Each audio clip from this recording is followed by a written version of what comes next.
அனைவருக்கும் வணக்கம். சேலம் ஆரண்யா பசுமை குடில் கிச்சன் கார்டனில் இன்னையோட அறுவடை பாருங்கள். இது சிறுகீரை. என்னடா சிறுகீரையோ நான் சொல்லித்தரேன்னு பார்க்குறீங்களா? இல்லை, நீங்கள் வாங்குகிற சிறுகீரைங்கிறது இவ்வளோ அழகாக இவ்வளோ ஃப்ரெஷ்ஷாக இருக்குன்னு சொல்ல முடியாது. ஆனால் இது பாருங்களேன், எவ்வளோ பிரமாதமாக இருக்குது இந்த கீரை, இந்த வாசனை, இது எல்லாமே அவ்வளோ மனநிறைவாக இருக்கும்.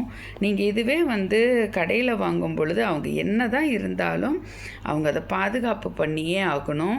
அறுவடை பண்ணி அது வாடாமல் கொண்டு வந்து உங்கள் கையில் கொடுக்கணும்.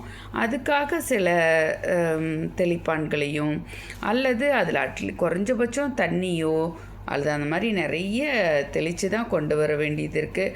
அப்புறம் இதில் எந்த நோய் தாக்குதலும் இல்லாமல் இருக்கிறதுக்காக அவங்க நிறைய பெஸ்டிசைடு, இன்செக்டிசைடு இதெல்லாம் அடிக்க தான் வேண்டியது இருக்குது.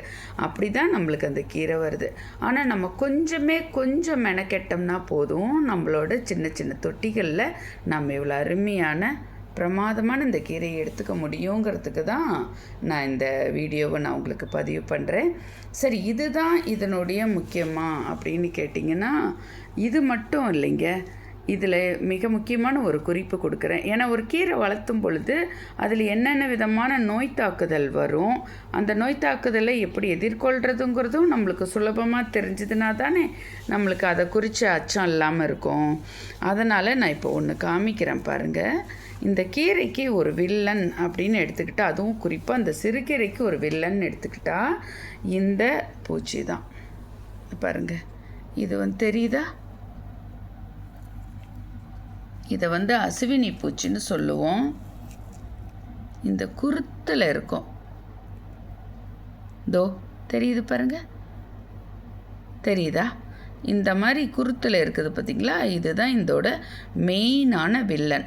இந்த பூச்சி வந்துருச்சுன்னா இந்த செடியோட சாறு எல்லாத்தையும் அப்படியே உறிஞ்சி எடுத்துரும். இதை நம்ம எப்படி எதிர்கொள்ளலாம்? இந்த செடிகள் இந்த ஒரு 6 செடி பிடுங்கினேன்.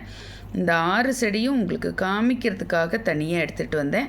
இந்த செடியில் இருக்கிறது பூரா பாருங்கள் அசுவினி பூச்சி.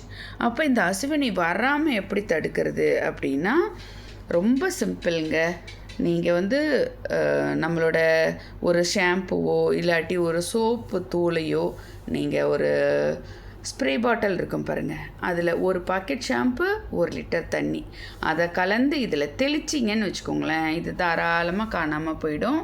அதே மாதிரி தான் இதில் நம்ம வேப்பம் கரைசல், அதாவது 1 ஸ்பூன் வேப்பெண்ணெய், 1 ஸ்பூன் ஏதாவது ஒரு டிடர்ஜென்ட்டு, 1 லிட்டர் சுடு தண்ணி, இதை கலந்து நல்லா குலுக்குனிங்கன்னா ஒரு வெள்ளையான திரவம் வரும். அதை நம்ம இது மேலே ஸ்ப்ரே பண்ணினீங்கனாலும் இந்த அசுவினி பூச்சி காணாமல் போயிடும். இந்த அசுவினி பூச்சி எதெல்லாம் வரும் அப்படின்னா, இந்த மாதிரி கீரைகளில் வரும். சில சமயங்களில் புதினா கீரையில் கூட இந்த அசுவினி பூச்சியை நம்ம பார்க்க முடியும்.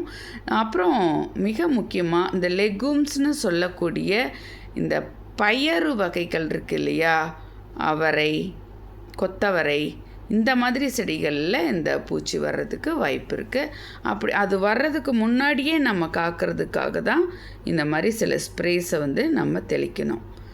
இது இப்போ உங்களுக்கு ஈஸியாக இருக்கும். நம்ம நாளையிலேருந்து ஒரு சிறுகீரையை சுவையாக வளர்த்தி சாப்பிடலாமா?